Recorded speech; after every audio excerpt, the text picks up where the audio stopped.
CPU છે એક પ્રકારનું કોઈ પણ વસ્તુને આપણે પકડવી હોય તો પકડી શકાય.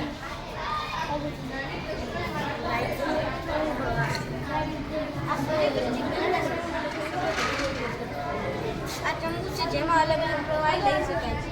આ બારો છે જેમાં ડોક્ટરનું સરનામું લખાવી લેબોરેટરીમાં બારો વપરાય છે. આ રેત લોકો રેત ઘડીમાં ઉપયોગ કરતા.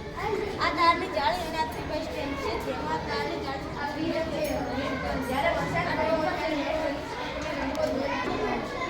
રંગો આમાં પ્રિઝમમાં દેખાય છે. આને આપણે એલિમેન્ટ તરીકે ઓળખવામાં આવે છે. એલિમેન્ટ તમે કોઈ પણ મોટર કે કોઈ વસ્તુમાં જોયું હશે. આને રબરનો બૂચ કહેવાય છે. જ્યારે તમારી મમ્મીએ પાણી ગરમ કર્યું ત્યારે એમાંથી વરાળ તો નીકળતી હશે ને, તેમાં બૂચ ફીટ કરવાથી તે વરાળ નીકળતી નથી. આ લાલ ગ્રંથિમાં જે છે લાલ ગ્રંથિમાં જઈને પડે છે અને નાની જગ્યામાં જઈને ઓળવાઈ જશે. પછી તે જશે નાના આંતરડામાંથી મોટા આંતરડામાંથી આ છે બાકી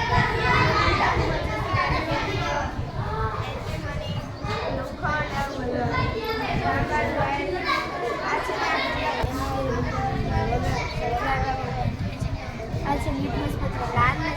લાલ લિટમસ પત્રને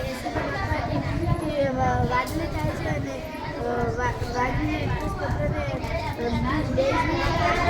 લાલ બને છે. આ છે વિદ્યુત પરિબળ. આ વિદ્યુત પ્રવાહ ચાલુ થાય છે. અહીંયાથી વિદ્યુત પ્રવાહ પસાર થાય છે.